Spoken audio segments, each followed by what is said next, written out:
अस्सलाम वालेकुम dear students. आज का हमारा टॉपिक है the difference between para dia and ferromagnetic substances and the origin of magnetism. Students, Ampere जो साइंटिस्ट था उसने ये सोचा कि एक अगर करंट कैरिंग लूप जो है उसकी एक साइड नॉर्थ पोल के तौर पर एक्ट करती है और एक साइड साउथ पोल के तौर पर एक्ट करती है, और एक सोलिनॉइड जो है उसकी एक साइड जो है नॉर्थ पोल के तौर पर एक्ट करती है और दूसरी साइड साउथ पोल के तौर पर एक्ट करती है, तो एक सिंगल जो करंट कैरिंग लूप है वो मिसाल के तौर पर जिसमें एंटी क्लॉकवाइज करंट फ्लो कर रहा है तो उसकी ये वाली साइड नॉर्थ पोल बन जाएगी और ये वाली साइड साउथ पोल बन जाएगी फ्रॉम राइट एंड रूल। और अगर एक सोलिनॉइड है तो एक सोलिनॉइड की भी एक साइड जो है वो नॉर्थ पोल बन जाएगी और एक साइड साउथ पोल बन जाएगी। तो जो है ना, जो एक सिंगल लूप है उसका मैग्नेटिक फील्ड ऐसा होगा जैसे एक शॉर्ट बार मैग्नेट का मैग्नेटिक फील्ड होता है, और एक सोलिनॉइड का मैग्नेटिक फील्ड ऐसा होगा जैसे एक लॉन्ग बार मैग्नेट का मैग्नेटिक फील्ड होता है। तो आप एक सोलिनॉइड को एज्यूम कर सकते हैं just like a long bar magnet जिसके नॉर्थ और साउथ पोल हों, और एक जो है सिंगल लूप उसे एक शॉर्ट बार मैग्नेट के तौर पर जिसकी एक साइड साउथ और एक साइड नॉर्थ होगी उसके तौर पर एज्यूम कर सकते हैं। तो करंट्स यहाँ पे मैग्नेटिक फील्ड पैदा कर रहे हैं, तो एम्पियर ने ये सोचा कि क्या जो है वो मटेरियल्स जो मैग्नेटिक इफ़ेक्ट रखते हैं, मैग्नेटिक फील्ड जनरेट करते हैं, वो भी उनके अंदर कोई करंट्स मौजूद हैं।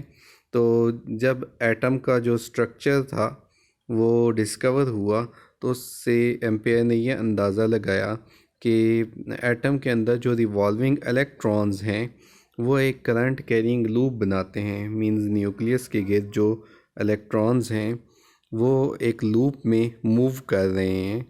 तो जब एक इलेक्ट्रॉन एक न्यूक्लियस के गिर्द एक लूप में मूव कर रहा है तो इलेक्ट्रॉन चूँकि चार्ज पार्टिकल है तो इस वजह से वो एक करंट कैरिंग लूप बनाएगा, क्योंकि मोशन ऑफ चार्ज जो है वो करंट पैदा करती है। तो जो एक इलेक्ट्रॉन जो सर्कल में ऑर्बिट में रिवॉल्व कर रहा है वो एक करंट कैरिंग लूप बना रहा है, तो इस लूप की एक साइड नॉर्थ पोल बन जाएगी और एक साइड साउथ पोल बन जाएगी।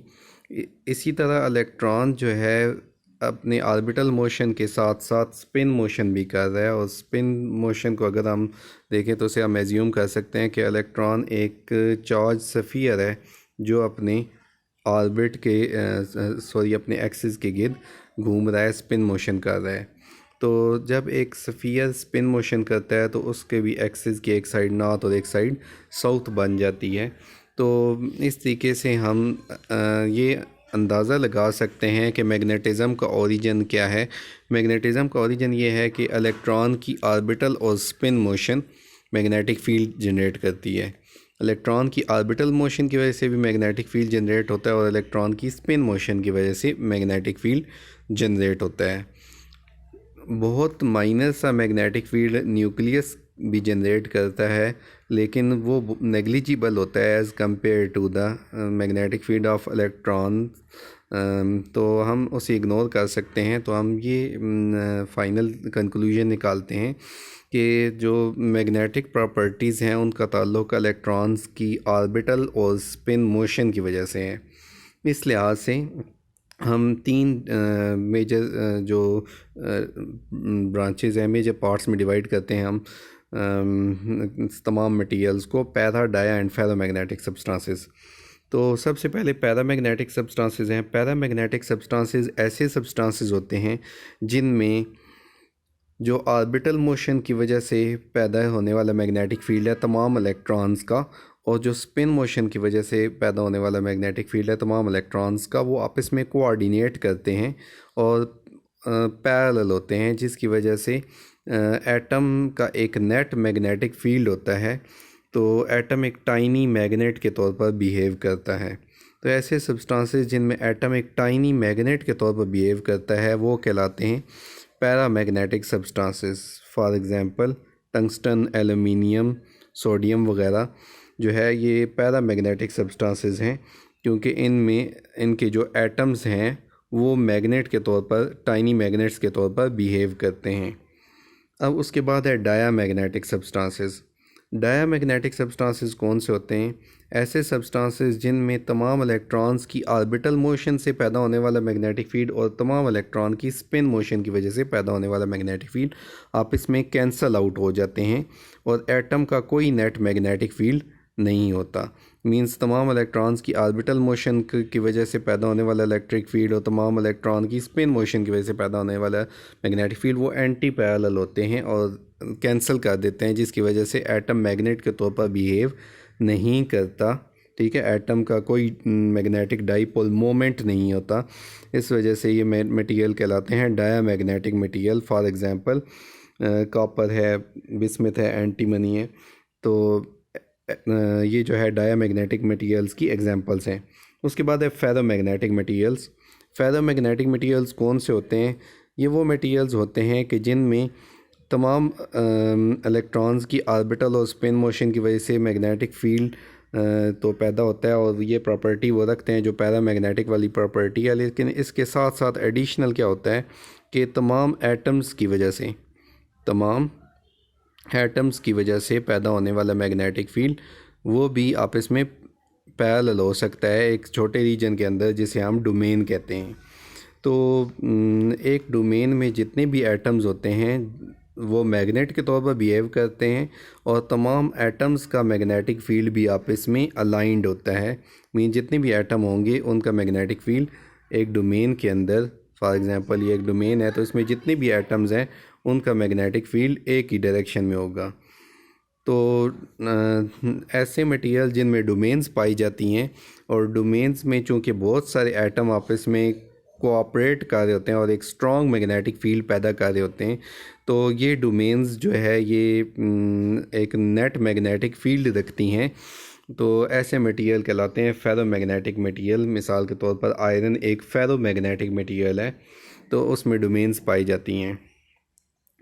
तो डोमेन क्या होती हैं? डोमेन जो है वो स्मॉल रीजन्स हैं जिनके अंदर एटम्स आपस में कोऑपरेट करते हैं और स्ट्रॉन्ग मैग्नेटिक फील्ड जनरेट करते हैं। जैसा कि यहाँ पे दिखाया गया है कि स्मॉल रीजन्स ऐसे पाए जाते हैं फेरोमैग्नेटिक मटेरियल के अंदर जिनमें एटम आपस में कोऑपरेट कर रहे हैं और एक नेट मैग्नेटिक फील्ड पैदा कर रहे हैं।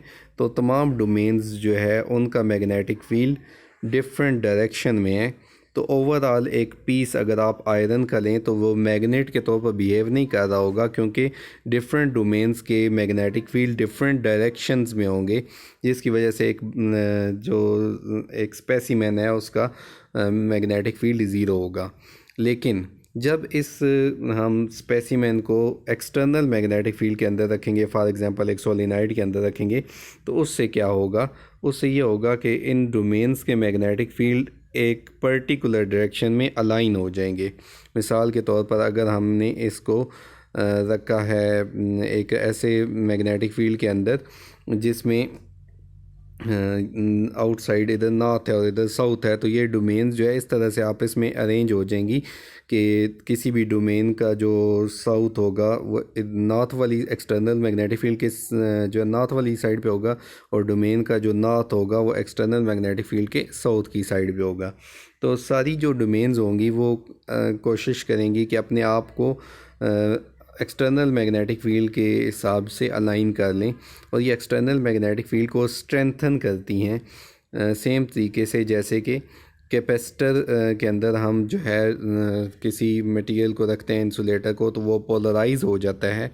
तो यहाँ पे हम जब किसी सोलिनाइड के अंदर या एक्सटर्नल मैग्नेटिक फील्ड में हम किसी फेरोमैग्नेटिक मटेरियल को रखते हैं तो वो मैग्नेटाइज हो जाता है। तो वो मैग्नेटाइज कितनी देर तक रहता है इसकी डिपेंडेंस टेम्परेचर के ऊपर भी होती है और इसकी डिपेंडेंस उस मटेरियल के ऊपर भी होती है। डिफरेंट जो फेरोमैग्नेटिक मटेरियल है उनकी मैग्नेटिक फील्ड सस्टेन रखने की कैपेबिलिटी डिफरेंट होती है।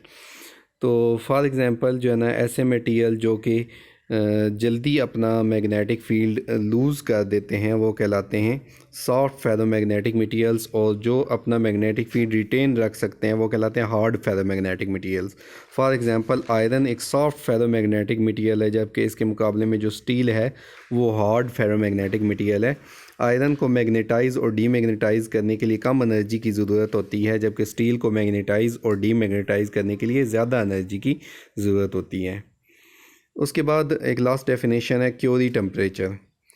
क्यूरी टेम्परेचर, जैसे कि मैंने आपको बताया कि जो फेरोमैग्नेटिक मटेरियल हैं वो अपना मैग्नेटिक फील्ड सस्टेन रख सकते हैं और इसकी डिपेंडेंस टेम्परेचर के ऊपर भी होती है। चूँ टेम्परेचर बढ़ता जाता है तो वाइब्रेशंस मटेरियल्स में बढ़ती जाती हैं, एटॉमिक वाइब्रेशंस बढ़ती जाती हैं, जिसकी वजह से डोमेन्स जो है वो उनका कोऑपरेशन लूज़ होना शुरू हो जाता है और वो दोबारा से उनकी अलाइनमेंट जो है वो ख़राब होनी शुरू हो जाती है।